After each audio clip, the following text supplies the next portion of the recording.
What's up guys, it's Pierre, and in this video I'm gonna go through what I think are some of the best squash shoes for the current season, which is 2023 to 2024. I don't have all of the shoes out there in the world. I haven't tried them all, but these are the ones that I've tried myself and that I like and that I can recommend to you guys. We're gonna do this in order of weight. I'm gonna go from the lightest to the heaviest, and I'll explain why as I go. The lightest of the bunch is the Asics Gel Fastball 3. This shoe has been around for a while and it's actually difficult to buy right now, but it's still my favorite squash shoe and it can still be purchased. I bought this pair, this cool colorway from Japan. That's not for everybody, but I'm including it on my list anyway. This is 330 grams. It's my normal size, which is 11.5, and these cost about 120 bucks. They were more when they were available in the US, but that's what it costs to order from Japan. These are light, grippy, fast, durable. They're not the most cushioned, but they just have that right balance of feeling fast around the court. They don't have a lot of stitching visible on the front of the shoe and the toe. So even though they don't appear to have a lot of armor up here, they have a decent amount. They still hold together reasonably well. They're just fast. You see a lot of pros using this particular shoe. It's going out of stock. I don't know what's gonna replace it, but for now, it still holds the title. You can buy this through Squash Source if you just go to search, eBay, and then click US or wherever your market is and see if they're available. How cool is this purple color scheme? Let's go. I also own the Fastball 3 in white and black just because, hey, if you have good shoes, buy multiple pairs. That's my advice to you. Shoe companies are always changing their designs. If you like a pair, buy multiple pairs. Next, the Asics Upcourt 5. These are the least expensive shoe on my list at $60, and they are only 10 grams more than the Fastball 3. They're 340 grams. These shoes are not that cushioned. They're very light, they're fast enough, they're grippy enough, they work perfectly well on the squash court. They have a lot of stitching up on the front of the shoe here that is going to tend to come apart when you drag your toes. But if you're just looking for an inexpensive pair to get into squash, or you just don't have the budget for it, the Upcourt 5 is totally fine. Actually, this 5th iteration of the Upcourt has a lot of decent styles, and I actually kind of think it's a good shoe. It's definitely a good option for if you're looking for the budget shoe choice. Next, we have the Asics Gel Rocket 11. The most popular shoe that I post about every year is the Asics Gel Rocket. This is the 11th iteration. It's popular because the styling is usually pretty nice and the price is usually pretty good. $75 in the US for this one.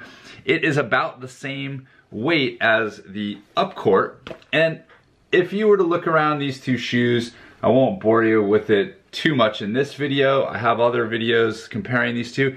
They're kind of very similar. The real difference is that the Asics Gel Rocket has Asics Gel in it, which is a little bit of cushioning that Asics puts in the gel shoes. I have another video where I cut into an old pair of Asics Gel Rockets, and you can see that the little bit of padding is very small. It's only about this big. I don't know how much that really helps with the cushioning.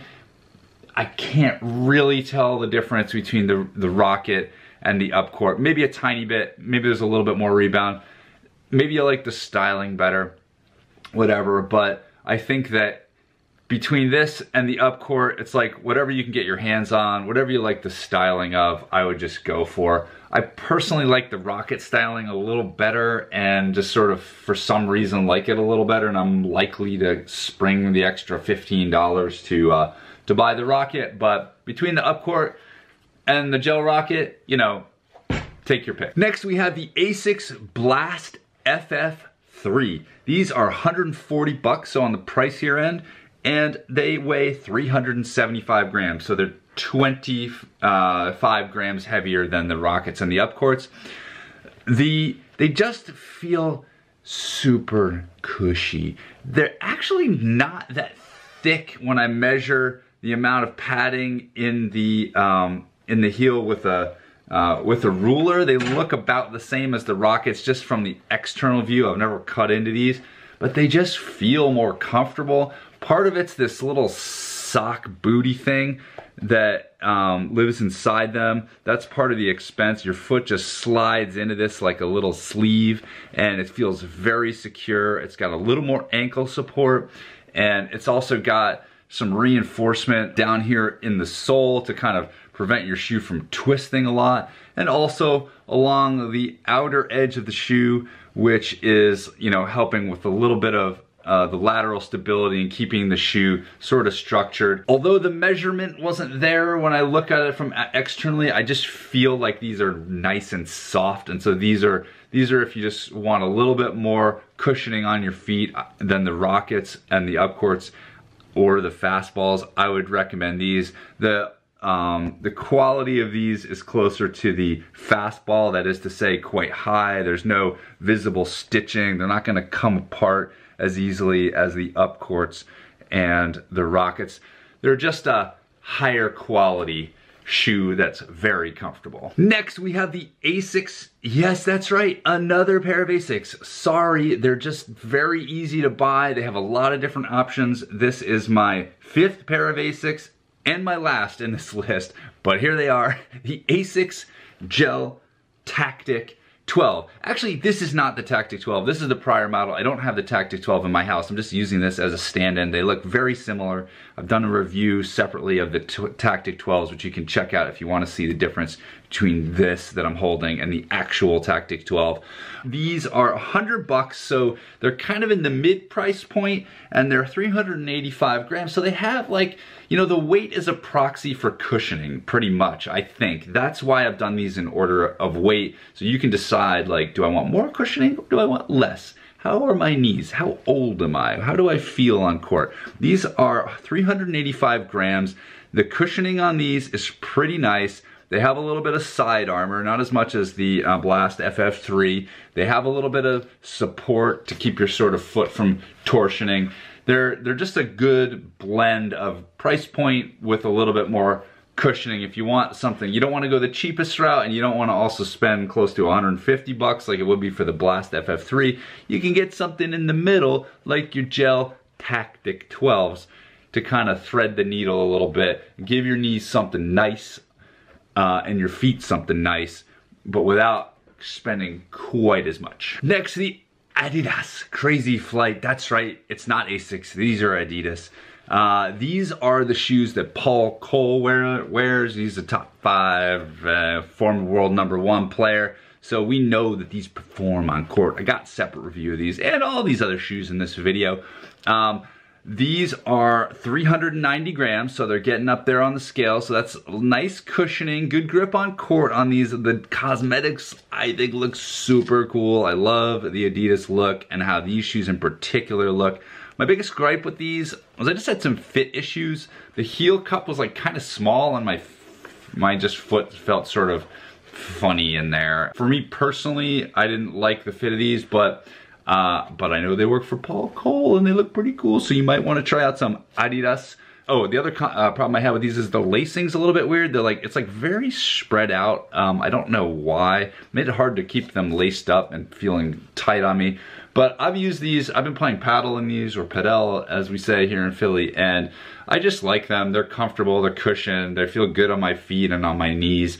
Just on the squash court, they just weren't quite as maneuverable as I like. I usually like to get something a little lighter and a little faster, which is, although granted, a little harder on my body. But hey, but these are a cool Adidas option. If you like Adidas, you want to try the Paul Cole model, Adidas Crazyflight. Last, I've got the Salming Recoil Ultra. These shoes are new this year. They just came out. I just reviewed them.